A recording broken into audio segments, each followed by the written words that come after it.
दूसरी तरफ बीजेपी के लीडर मनोज तिवारी ने दिल्ली शराब पॉलिसी स्कैम, अरविंद केजरीवाल की गिरफ्तारी और दूसरे नाम सामने आने पर कहा, जितने चोर हैं उनके पर्दे खुल चुके हैं।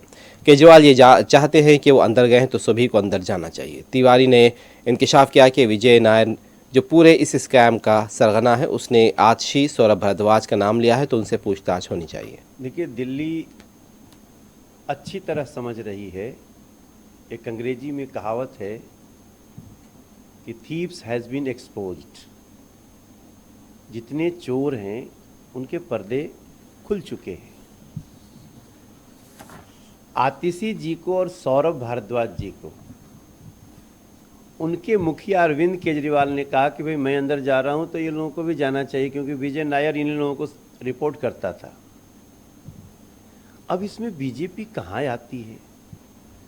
दूसरी बात कि जब आपके मुखिया ने आपको शराब घोटाले में लिप्त कर दिया, उन्होंने कोर्ट में जाके इशारा कर दिया, अब उससे बड़ा कोई गवाह नहीं हो सकता है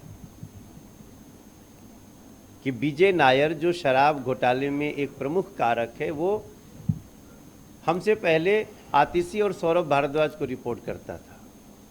ऑफ कोर्स, जब किंग पिन कह रहा है, इस पूरे घोटाले का सरगना